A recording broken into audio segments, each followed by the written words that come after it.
오늘 우리에게 주시는 하나님 말씀은 고린도전서 15장 20절 말씀입니다. 우리 사도신경 9번째 시간, 장사되시고 부활하심에 대하여서 오늘 함께 나누도록 하겠습니다.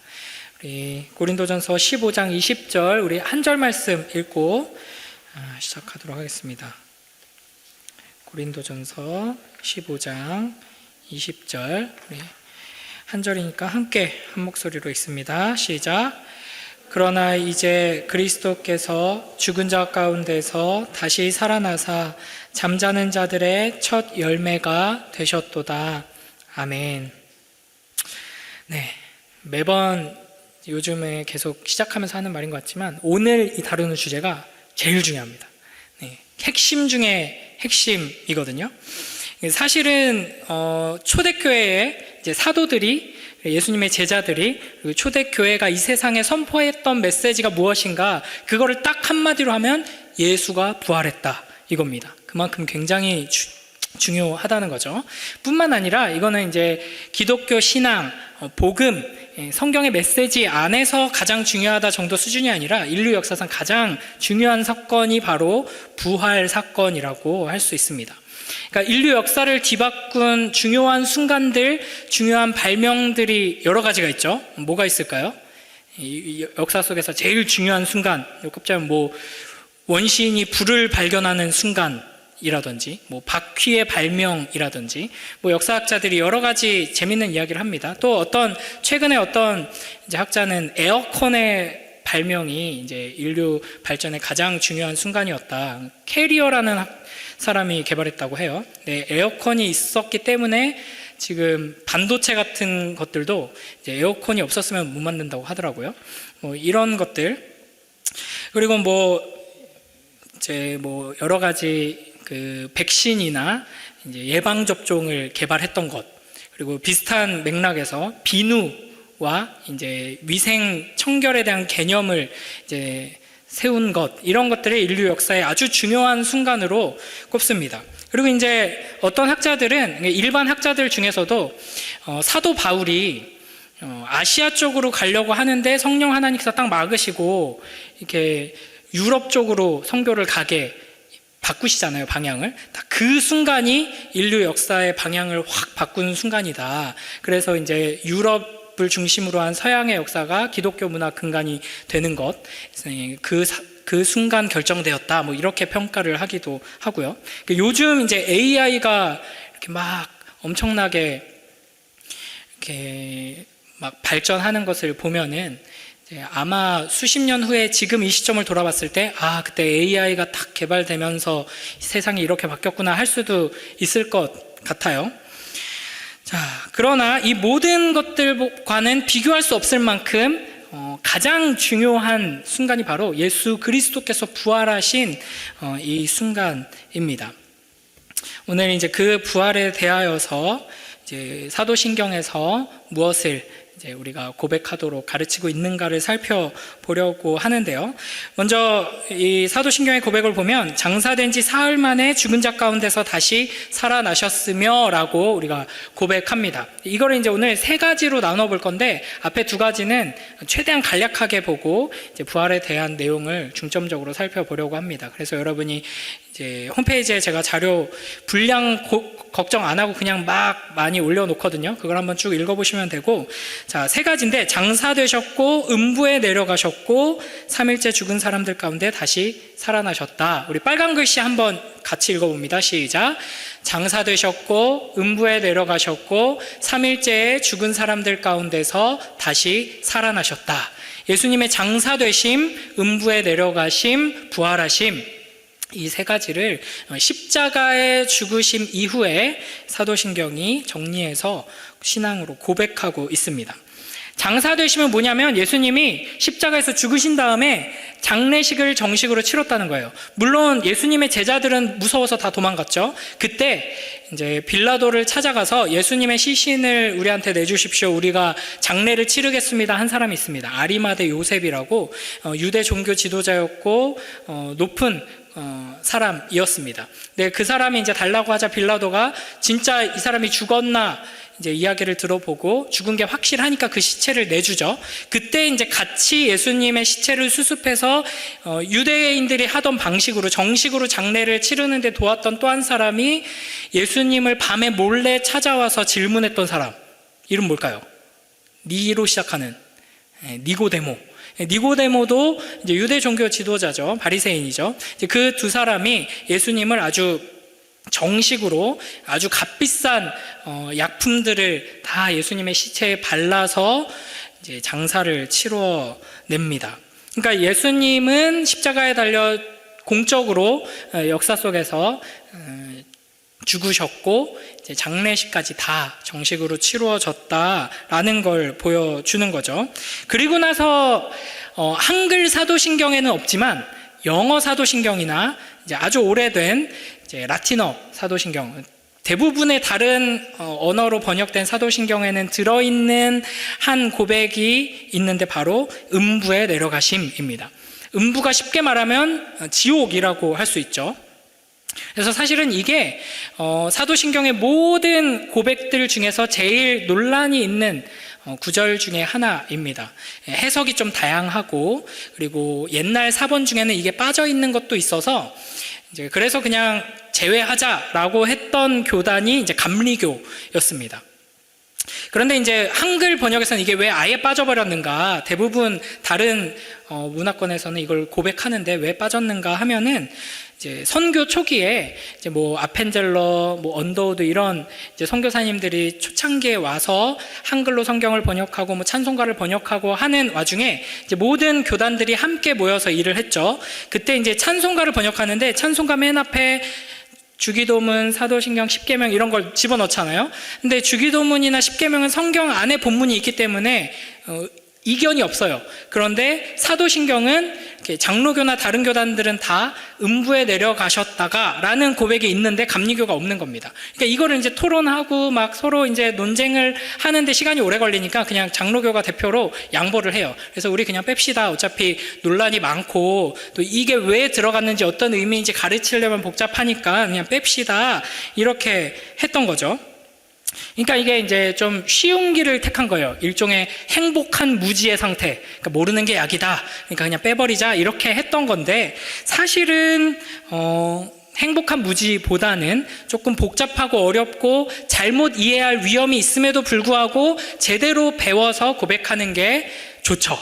그런데 이 시간에 이거를 다 자세히 살펴보기에는 이제 시간이 짧기 때문에 결론만 이야기하자면 장사되심 과 음부에 내려가심, 이 두 가지 표현은 예수님께서 십자가에 죽으셨다 하는 것을 수식하고 추가로 설명하는 구절이라고 이해하면 좋습니다. 그래서 예수님이 실제로 지옥에 내려가셨다라고 해석하는 소수의 사람들도 있는데 사실 성경에서는 그런 근거는 찾아볼 수 없고 예수님께서 당하신 그 고통과 고난과 십자가의 죽음의 의미가 우리가 당해야 했던 이 죽음, 우리가 죄인으로서 영원히 하나님의 진노와 심판을 당해 지옥에 떨어져야 했던 그 심판을 예수님께서 당하셨다 하는 의미에서 이제 추가 보충 설명으로 장사되셨고 음부에 내려가셨다라는 표현이 덧붙여져 있다 하는 겁니다. 이해가 되셨나요?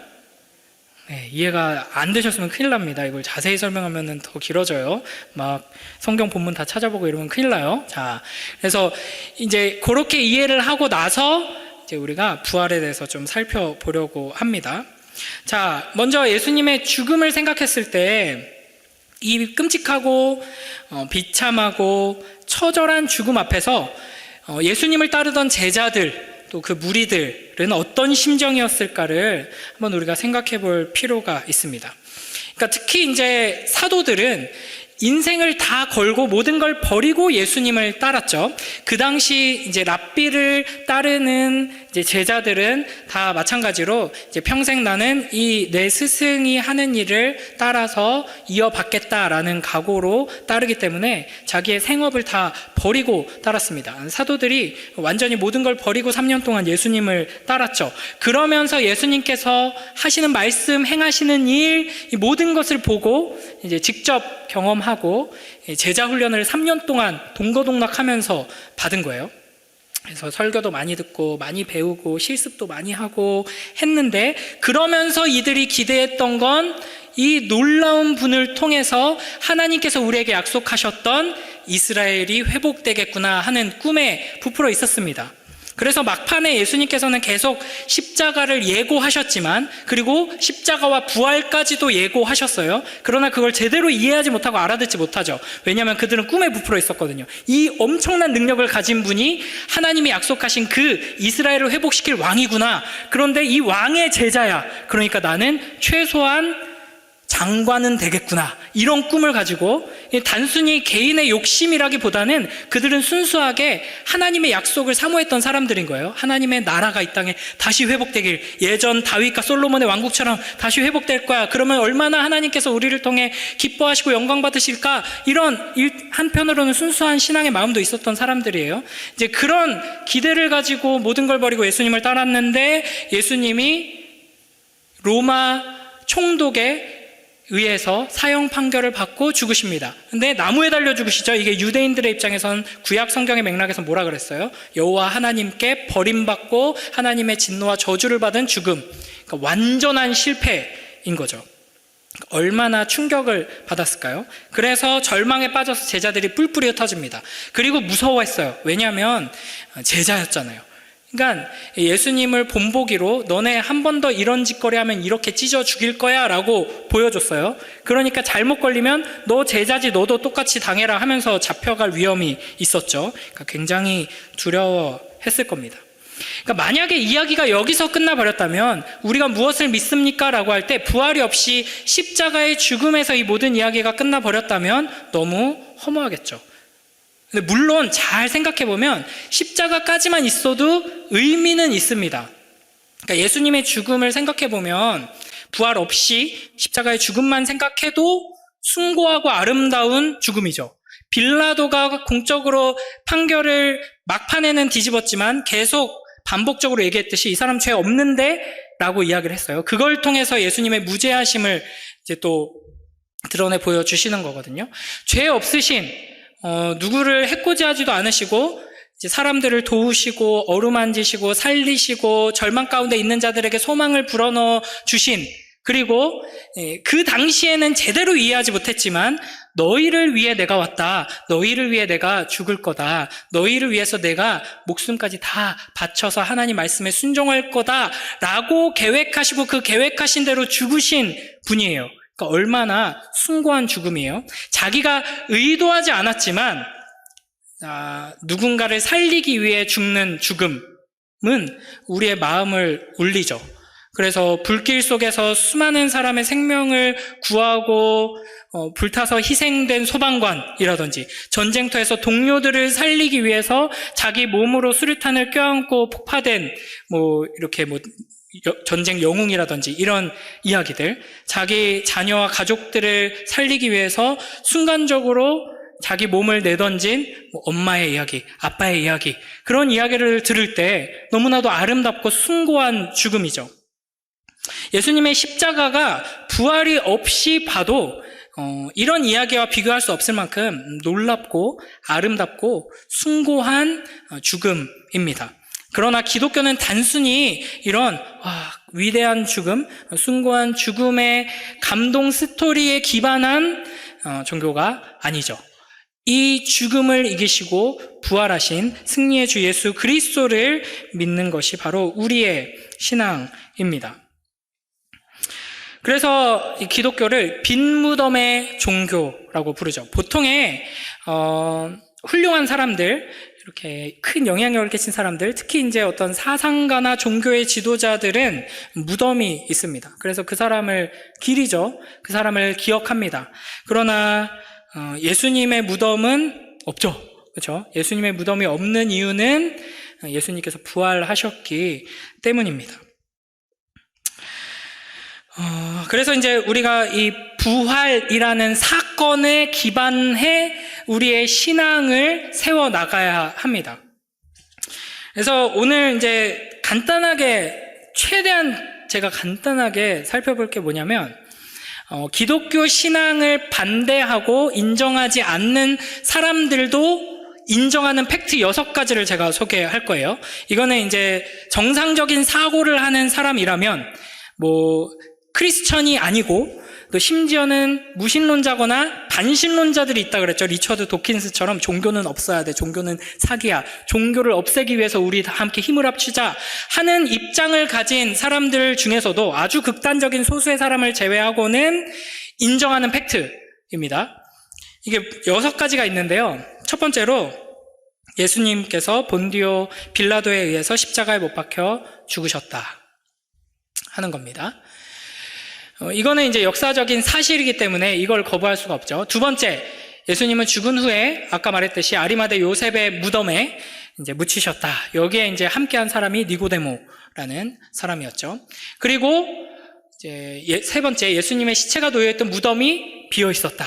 이게 이제 복음서에 분명하게 기록되어 있는 사실입니다. 네 번째, 예수님의 제자들이 예수님의 부활을 믿었으며 그 믿음 때문에 목숨 걸고 복음을 전했다.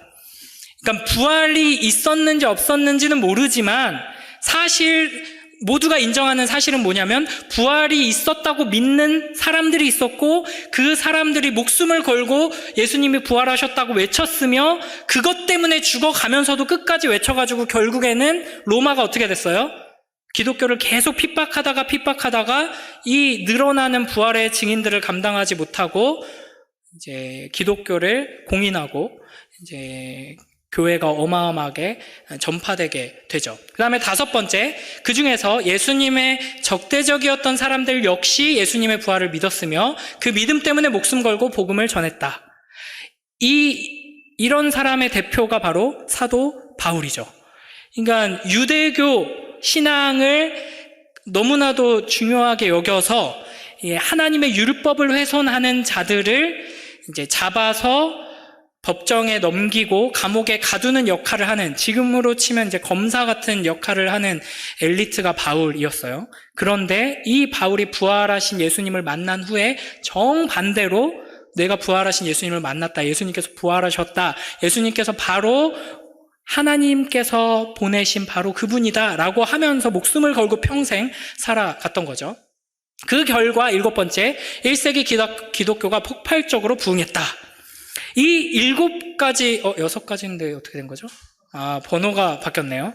자, 이 6가지 팩트는 정상적인 사고를 하는 사람이면 다 인정하는 겁니다. 그러니까 예를 들면 이런 거예요. 아무리 일본이 미워도 인정할 수밖에 없는 팩트 같은 거 있잖아요. 여러분이 반발할지 모르겠지만 한국 축구보다 일본 축구가 수준이 높다. 실력이 월등하다. 라든지 경제 규모와 경제 이런가 훨씬 앞선다. 우리 착각한 사람 많아요. 전 세계에서 중국하고 일본을 무시하는 유일한 민족이 이제 우리들이잖아요.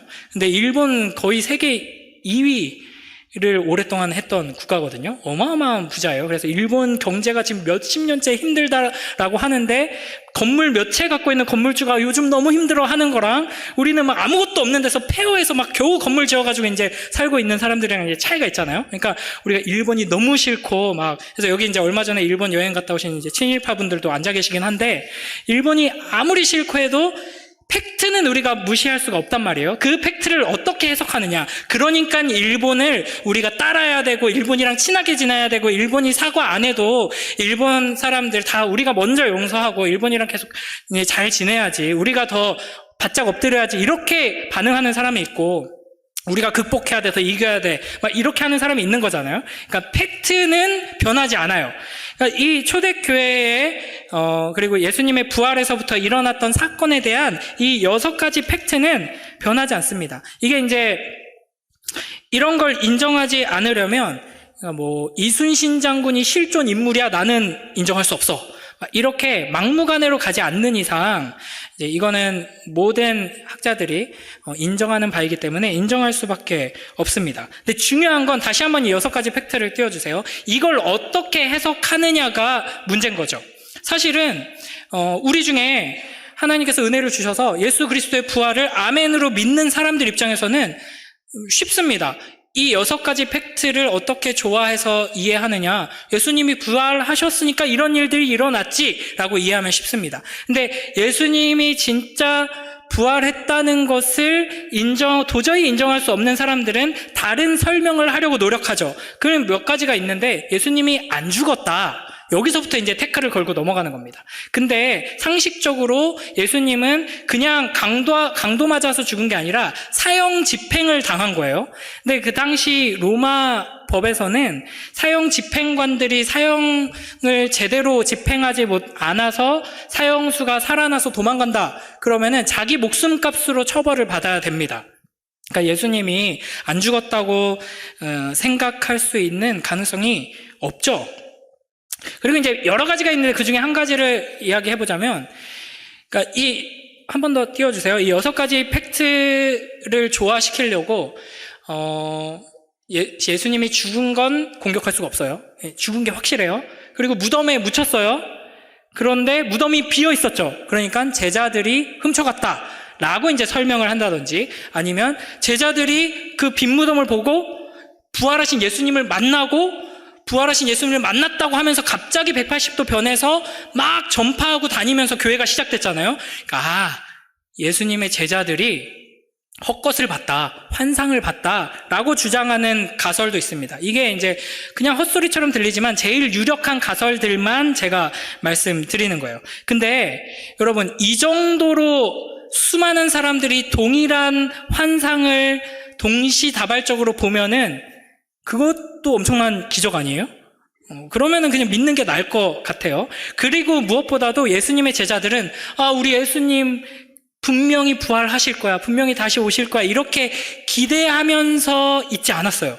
그러면은 뭔가 이제 환상을 볼 여지가 있지만 예수님이 실패했다고 생각하고 절망하고 두려워하며 도망갔던 사람들이 갑자기 영광 중에 부활하신 예수님을 만나서 목숨을 걸고 그걸 전한다? 이상한 일인 거죠. 성경에는 부활하신 예수님을 만난 목격자들에 대해서 아주 자세하게 여러 번 설명합니다. 막달라 마리아에게 가장 먼저 이제 그 부활하신 예수님께서 나타나셨죠. 이것도 굉장히 유력한 증거입니다. 만약에 예수님의 부활 사건을 꾸며낸다고 한다면 법적으로 가치가 있는 사람을 증인으로 내세우겠죠. 그런데 고대 사회에는 여자는 법정에서 증인이 될 수 없었어요. 아무리 목격자였어도 제가 봤어요, 두 눈 똑똑히 봤다고요 라고 이야기해도 넌 여자잖아 라고 하면서 무시하는 문화였습니다. 그런데 성경을 기록한 성경 기자들은 부활의 첫 증인으로 여자들을 언급하고 있습니다. 이게 꾸며낸 이야기라면 절대 이렇게 적지 않았겠죠. 그러니까 진짜 일어난 일을 기록하고 있다는 증거입니다. 그리고 이제 뭐 제자들에게 보이시고 또 사도들뿐만 아니라 여러 제자들이 함께 있을 때 또 500여 형제가 모여 있을 때 예수님께서 또 찾아오셨고 또 이런 이야기들이 성경에 아주 자세히 기록되어 있습니다. 그리고 이제 고린도전서 15장 4절부터 8절을 보면 사도 바울이 이 고린도 전서를 쓸 그 당시에 부활하신 예수님을 본 사람들이 있다라고 이야기합니다. 6절 한번 같이 읽어볼까요? 시작. 그 후에 500여 형제에게 일시에 보이셨나니 그 중에 지금까지 대다수는 살아있고 어떤 사람은 잠들었으며. 자, 이 고린도 전서를 쓰는 이 시점에 부활하신 예수님을 직접 목격한 목격자들, 증인들이 살아있다라고 이야기를 하는 겁니다. 그러니까 여러분, 예를 들면 이런 거예요. 약 7년 전에 제가 전도사일 때, 한 달에 한 번 정도는 이제 야외로 나가서 유라천을 가가지고 무리를 걷는 모습을 여러분에게 보여준 적이 있다. 그리고 제가 이제 7년 전쯤에 초등부 사역할 때 치킨 2마리와 피자 5조각으로 110명가량을 배불리 먹이고 12 이제 바구니가 남은 적이 있다라고 주장을 하면 여러분 믿으시겠어요? 믿을 수가 없죠. 왜냐하면 증인이 여기 앉아 계십니다. 약 7년 전에 제가 전도살 때 얼마나 찌질했는지 생생하게 기억하고 계시는 증인들이 계시거든요. 아직도 핸드폰에 전성욱 전도사님이라고 저장해 놓은 집사님들도 아직 계십니다. 이제는 좀 바꿔주세요. 네. 사진도 남아있고, 이제 생생한 기억들이 남아있는 거죠. 이 당시에도 마찬가지였어요. 이제 서신서가 기록될 당시에 여전히 이제 내가 몇십 년 전에 부활하신 예수님을 직접 만난 증인이다. 이렇게 증언하는 사람들이 여전히 가득 차 있는 상황이었습니다. 그러니까 이 기독교는 이처럼 예수 그리스도의 부활이라는 역사 속에서 일어난 실제 사건에 기반한 종교입니다. 단순히 어떤 메시지, 어떤 이야기를 통해서 우리의 마음을 움직이고 교훈을 주기 위해서 만들어진 종교가 아니라는 거죠. 제가 자주 이야기하지만 제가 잘 모르지만 불교나 다양한 종교들에서 아주 감동적이고 아주 좋은 가르침들을 많이 발견할 수 있습니다. 그러나 그거는 진리가 아니죠. 그러니까 이런 다른 여러 종교와 철학과 사상들과 기독교가 가장 확연하게 구분되는 지점이 바로 여기입니다. 부활 사건인 것이죠. 결국 이제 우리가 선포하는 모든 메시지는 사실상 예수님의 부활에 관한 선포라고 할 수 있습니다. 사실 교회 안에도 기독교 이제 넓은 범위 안에서 기독교 안에도 예수님이 부활하셨다는 이 사실이 그렇게 중요하지 않다라고 말하는 사람도 있어요. 부활하신 예수님을 통해서 우리가 가져야 하는 마음가짐과 삶의 태도가 중요한 거지 이게 사실이 아니어도 된다. 이렇게 말하는 사람이 있지만 절대 그렇지 않습니다. 성경은 예수님의 부활이 역사적인 사실이 아니라면 우리의 믿음이 헛되다라고 이야기하고 헛된 믿음으로는 구원을 받을 수 없다 이야기하기 때문이죠. 자, 그러면은 이 부활이 우리에게 어떤 의미가 있는가? 매우 많은 의미가 있지만 딱 두 가지만 살펴보겠습니다. 부활은 우리에게 궁극적인 승리를 확신시켜 줍니다. 그러니까 예수 그리스도께서 죽음을 이기시고 부활하심으로써 그동안 예수님께서 하셨던 말씀을 우리는 제대로 이해할 수 있고 십자가의 의미를 제대로 알 수 있고 예수님이 진짜 말씀하신 대로 그리고 행하신 대로 하나님의 아들이시구나, 그리스도구나, 약속대로 오신 구원자구나라는 걸 알 수 있게 되는 겁니다. 골로새서 2장 13절에서 15절 말씀을 우리 함께 읽어볼까요? 위에 있는 말씀입니다. 읽습니다. 시작.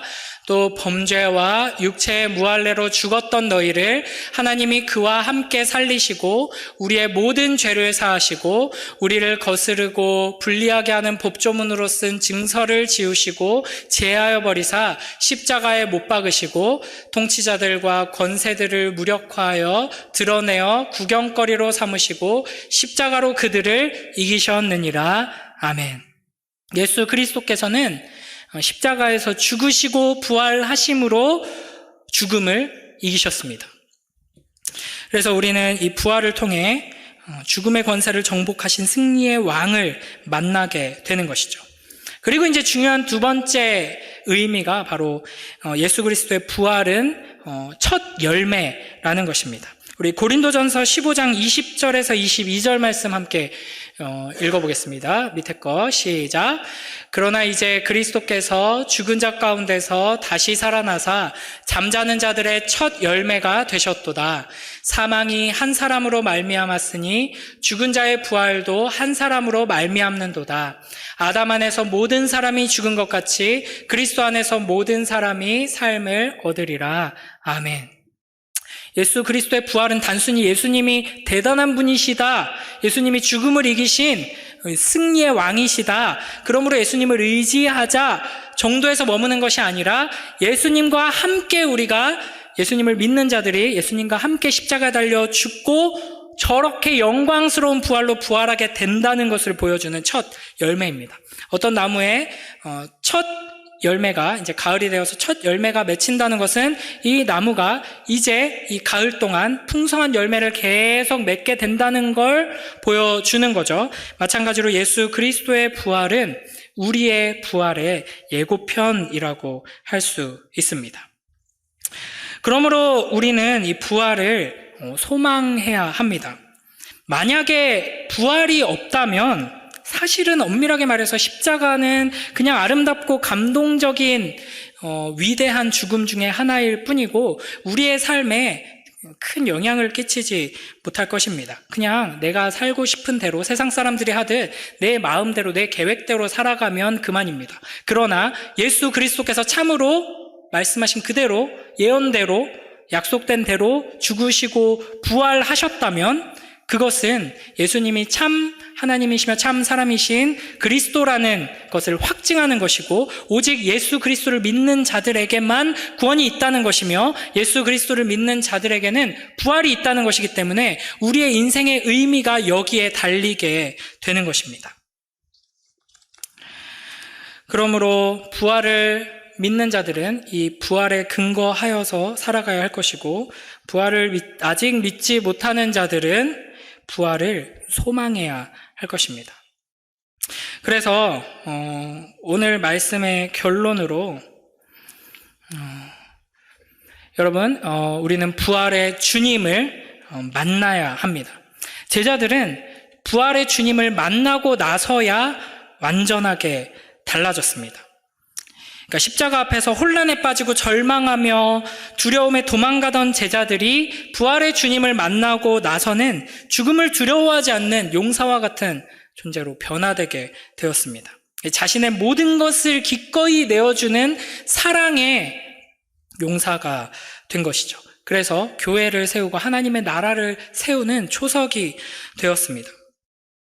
그러니까 예수님께서 십자가를 향해 나아가는 동안에는 예수님께서 직접 십자가의 의미와 부활에 대해서 예고하셨음에도 불구하고 하나님의 계획과 하나님의 뜻에 대해서 분명히 계속해서 가르치셨음에도 불구하고 실습을 거쳤음에도 불구하고 제자들은 제대로 이해하지 못하고 깨닫지 못했죠. 그러나 부활하신 주 예수 그리스도를 만난 이후에 모든 것이 이해되고 모든 것이 정리되고 확고한 믿음을 가지게 된 것입니다. 우리도 마찬가지죠. 또 사람마다 부활의 증거를 먼저 살펴본 다음에 이해하고 믿는 사람들도 있습니다. 실제로 특히 이제 미국이나 영국에 유명한 그런 책들이 많이 있어요. 리 스트로벨이라는 분, 영화로도 이렇게 나왔는데, 기자 출신이고 무신론자고, 아내가 신앙인이었는데, 아내가 교회 가는 게 싫어가지고, 자기가 휴가를 내고 취재를 합니다. 탐사보도 이런 쪽으로 하던 사람이어가지고 예수의 부활 사건이 반박되면 기독교 신앙과 이 모든 것들을 다 반박할 수 있거든요. 그걸 알았기 때문에 예수의 부활이 허구다, 꾸며진 거다, 혹은 가짜다라는 걸 밝히려고 막 엄청난 노력을 합니다. 그래서 신학교 교수들, 역사학자들을 막 다 찾아가면서 자료를 모아요. 자료를 모으다가 예수님을 만납니다. 부활했다는 걸 인정할 수밖에 없구나. 이런 이제 스토리들이, 유명한 스토리들이 몇 가지가 있어요. 이제 그런 성향을 가진 사람들은 먼저 합리적으로, 논리적으로, 역사적으로 이제 자료들을 살펴보고 나서 이거 인정할 수밖에 없겠는데? 내가 고집 안 부리고 정직하게 합리적으로 판단하면은 예수님이 진짜 부활하셨는데? 라고 하면서 부활의 주님께 나아가는 사람도 있겠지만 대부분의 사람들은 일반적으로 어떻게 되냐면 부활의 주님을 만나고 나서 그동안에 우리의 모든 의문과 그동안에 내가 제대로 이해하지 못한 것들이 정리가 됩니다. 예를 들면 이런 거 비슷해요. 정글북 스토리 아세요? 또 타잔 스토리 아세요? 두 개가 되게 비슷하죠. 동물에 의해서 아기 때부터 길러졌던 한 사람에 대한 스토리죠. 이게 실화로도 이런 비슷한 사건들이 몇 가지가 남아 있는데, 이렇게 타자는 고릴라인가요? 침팬지인가요? 고릴라였던 것 같은데, 고릴라에 의해서 길러지고, 이제 정글북의 모글리는 늑대에 의해서 길러지는 늑대 소년이죠. 우리가 아는 늑대 소년은 송중기이긴 한데, 이런 스토리들을 보면은 자기가 늑대라고 생각하고 자기가 고릴라라고 생각하고 어렸을 때부터 자라납니다. 그러다가 그 밀림에 정글에 들어온 사람을 만나게 되고, 이제 타잔 같은 경우는 죄인을 만나게 되면서 이렇게 변하게 되는 스토리죠. 그러니까 이 사람을 만나는 사건을 통해서 내가 사람이라는 걸 알게 되고, 그러자 그동안의 모든 불편하고 궁금하고 답답하고 이해가 안 됐던 것들이 해결되는 겁니다. 나는 왜 이렇게 나무를 타는 게 힘들지? 나는 왜 이렇게 생고기를 뜯어 먹으면 항상 배가 아프지? 이런 것들이 이해가 안 됐던 게 내가 사람을 만나고 내가 사람이라는 걸 알게 되는 순간 다 해결이 되는 거죠. 마찬가지로 제자들은 부활의 주님을 만나고 십자가의 영광과 아름다움을 비로소 보게 되고 깨닫게 되고 믿게 된 것입니다. 그 이후로 예수님의 제자들, 사도들, 초대교회의 우리의 선배들은 십자가를 사랑했습니다. 십자가를 아름답게 여기며 간절히 소원했습니다. 나도 예수님과 같이 저 십자가를 지고 싶다. 그래서 사도들이 사도 요한을 제외하고 다 끔찍한 방식으로 순교했잖아요.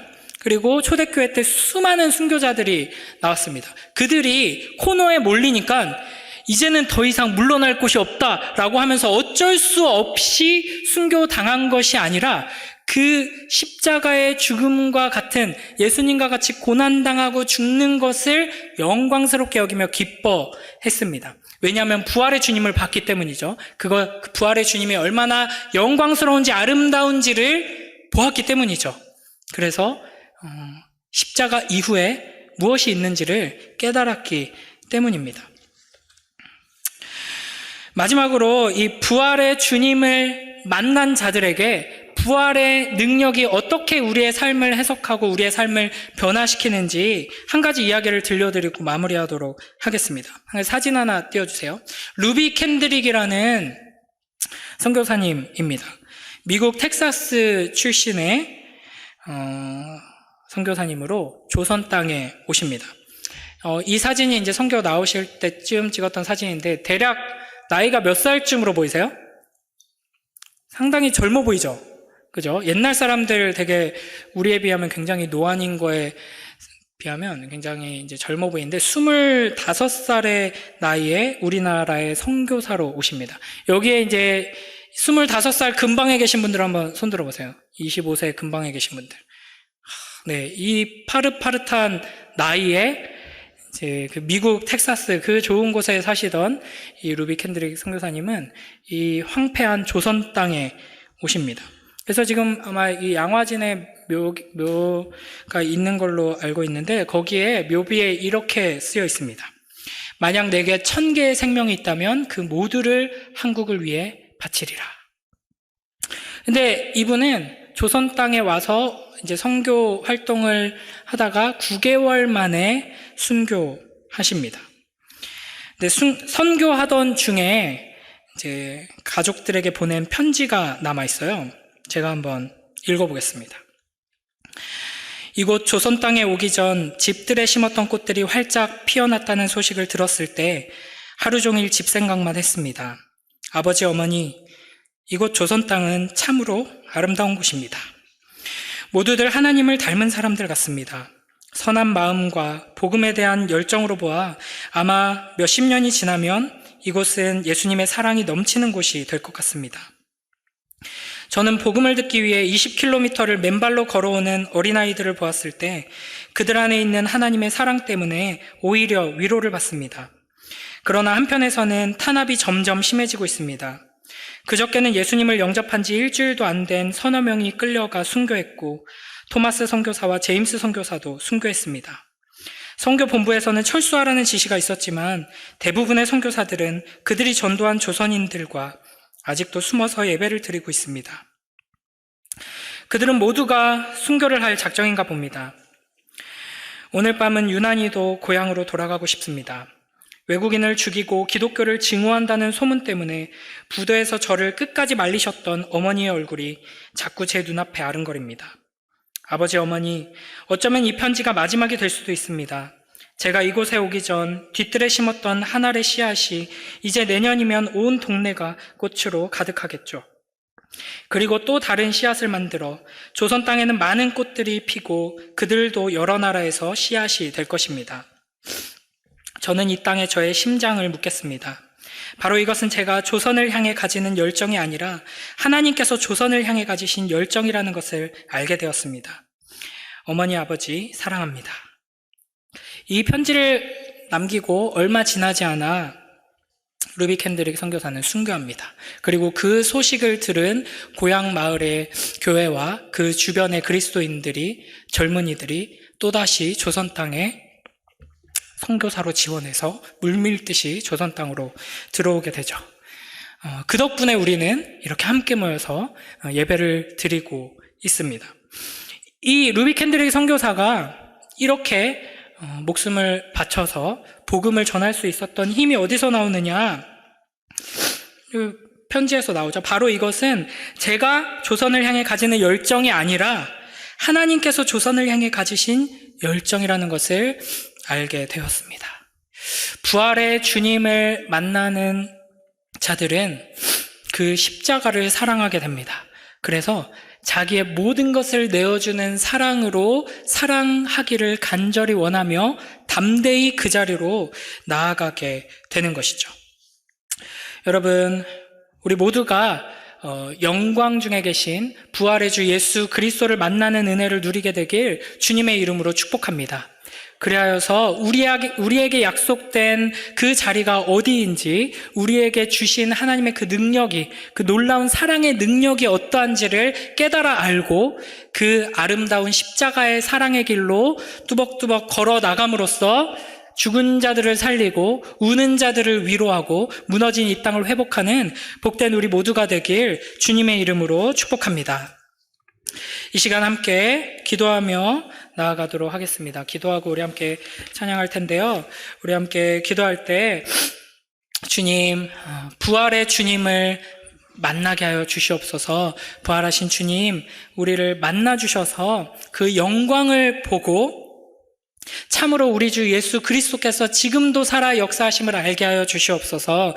예수 그리스도의 그 십자가가 그냥 지나간 이야기가 아니라 지금도 역사하는 놀라운 능력임을 깨닫게 하여 주시옵소서. 그리하여서 예수님께서 십자가와 부활로 우리를 사랑하시고 구원하셨듯이 우리도 주님과 함께 매일매일 동행하며 그 십자가의 길을 가게 하시고 부활의 능력으로 이 세상을 변화시키도록 주님 우리를 축복하여 주시옵소서. 이 시간 함께 기도하며 나아가도록 하겠습니다. 아버지